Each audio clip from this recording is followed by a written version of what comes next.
कोई यूट्यूबर हैं, हम नहीं पहचानते उनको, कोई यूट्यूबर हैं, वो बहुत वीडियो बनाए होंगे, तो वो वीडियो सोशल मीडिया पे बहुत छाई हुई है। एक माता से पूछा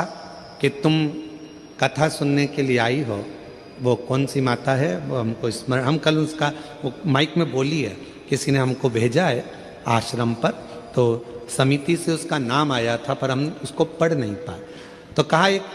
कथा पंडाल में एक माता बैठी है जिससे पूछा गया कि तुम क्यों कथा सुनने आई हो, तो उस माता ने कहा हमारे खेत में फसल लगी थी, उस फसल में आग लग गई थी, एक खेत जल गया था, आग लग गई थी, वो अपनी छत्तीसगढ़ी भाषा में बोल रही थी।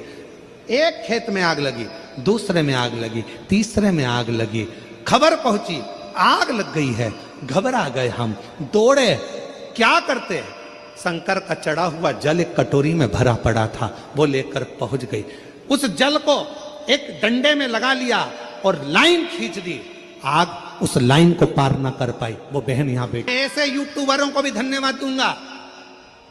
जो अपने यूट्यूब के माध्यम से जनमानस को बताते हैं कि क्या शिव भक्ति है। एक यूट्यूबर ने डाला था इनका, मैं उस यूट्यूबर को भी धन्यवाद देता हूं और पूरे क्षेत्र के यूट्यूबरों को धन्यवाद देता हूं जिन्होंने अपनी सोशल मीडिया का प्रयोग किसी एक बहन का जीवन दिखाने के लिए और शिव की कृपा दिखाने के लिए किया, व्यर्थ की चीजें दिखाने के लिए नहीं, साधुता है। आग लग गई एक खेत में, दूसरा खेत जल गया,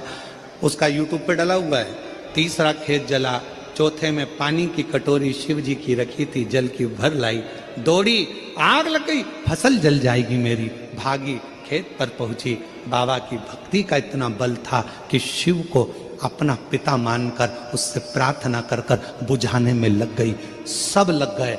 आग वहीं थम गई और बाबा की कृपा से फसल बच गई। ये शिव है।